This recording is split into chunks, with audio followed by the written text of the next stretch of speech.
اعوذ باللہ من الشیطان الرجیم بسم اللہ الرحمن الرحیم نحمدہ ونصلی علی رسولہ الکریم۔ انتہائی قابل احترام سامعین اور مجھ سے اچھے لوگوں، السلام علیکم ورحمۃ اللہ وبرکاتہ۔ کسی بھی ہستی کو بہترین خراج عقیدت یہ ہوتا ہے کہ جب اس کا دن آئے تو اس دن اس کے اسوہ حسنہ پہ چلنے کا عہد کیا جائے۔ یہ ٹریبیوٹ ہے، یہ بہترین خراج عقیدت ہے۔ تو کربلا میں جو کچھ ہوا سب آپ جانتے ہیں، اس کی وضاحت کی ضرورت محسوس نہیں کرتا، لیکن کچھ باتیں ہیں۔ پہلی بات یہ ہے کہ قرآن پاک میں اللہ تعالیٰ نے فرمایا، بسم اللہ الرحمن الرحیم، قل جاء الحق وزهق الباطل ان الباطل کان زہوقا، کہ جب حق آتا ہے تو باطل بھاگ جاتا ہے اور باطل بھاگنے ہی والا ہے۔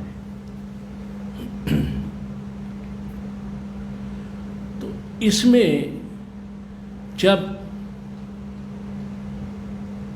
امام عالی مقام سیدنا امام حسین نواسہ محمد رسول اللہ صلی اللہ علیہ وآلہ وسلم حق پر کھڑے ہوئے، پھر کسی چیز کی پرواہ نہیں کی۔ آدمی کتنے ہیں، دوست کتنے ہیں، ساتھ کون ہے، اسلحہ کتنا ہے، کیا نہیں ہے، پانی ہے یا نہیں ہے، اسباب ہیں یا نہیں ہیں، مسبب الاسباب پہ بھروسہ کر کے کھڑے ہوئے۔ اور پھر دنیا نے دیکھا کیا ہوا۔ ظاہری شکست اور فتح پہ اس کا اندازہ نہیں لگایا جا سکتا۔ باطن میں امام حسین جیت گئے، اور ایسا جیتے کہ اپنے نانا کے کلمے کی جو گونج ہے آج تک ساری کائنات میں وہ کلمہ گونج رہا ہے، لا الہ الا اللہ محمد رسول اللہ۔ تو گزارش یہ ہے کہ امام حسین عالی مقام یہ سب بچے، سب اہل و عیال لے کے اللہ کی راہ میں قربانی کے لیے حاضر ہو گئے۔ شہادت، اللہ کی توحید پر شہادت دی، عشق رسول پر شہادت دی، اور اسلام کو زندہ کر دیا۔ اب یہ ہے کہ اس میں ایک چیز بڑی قابل غور ہے، وہ یہ ہے کہ امام عالی مقام کا مشن کیا تھا، اس کو آگے لے کے چلنا ہے۔ وہی تھا جو محمد رسول اللہ صلی اللہ علیہ وآلہ وسلم کا مشن، توحید، اور پھر اس کے بعد امام کا جو مشن تھا وہ عشق رسول بھی تھا۔ اس میں چل رہے ہیں، راہی کم ہے، زیادہ ہے، منزل کی طرف جا رہے ہیں۔ تو جس وقت آپ نے دشمنوں سے کہا کہ مجھے ایک رات کی مہلت دے دو، مہلت مانگی ایک رات کی، کیوں؟ کہ وہی بات جو میں گزارش کر رہا ہوں کہ بارگاہ الہی میں سجدے کرنے کے لیے، اللہ تعالیٰ کی بارگاہ میں سجدے کرنے کے لیے رات، سر بھی اپنا کٹایا تو سجدے میں، سجدہ شبیری کوئی مثال مل ہی نہیں سکتی۔ تو اگر اس سارے معاملے پہ غور کیا جائے تو محسوس ہی ہوتا ہے کہ سارے باطل کو، معبودان باطل کو ٹھکرا کر، ٹھوکر مار کر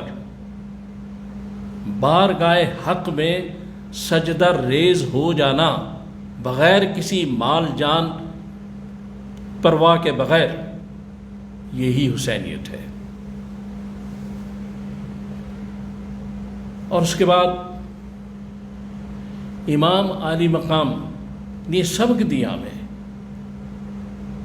کہ دیکھو، میں نے تلواروں اور نیزوں کی چھاؤں میں بھی عبادت اسی کی ہے، سر اسی کے آگے جھکایا ہے، تو تم میرے پیروکار جو ہو یہی کام کرنا،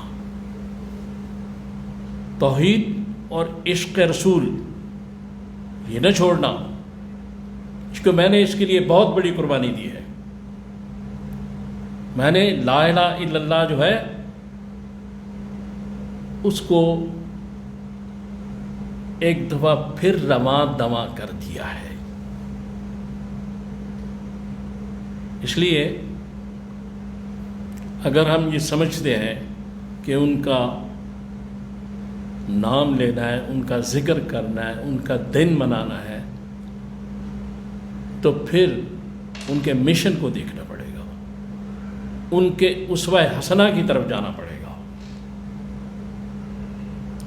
اور وہ کیا تھا؟ وہی تھا جو رسول صلی اللہ علیہ وسلم کا مشن، وہی مشن کہ دنیا میں جو خدا بن رہے ہیں، امام نے کہا میں ان کو نہیں مانتا، میں تو ایک اللہ کو سجدہ کرنے والا ہوں، میں اس زمین کے خداؤں کو نہیں مانتا۔ یہی بات تھی۔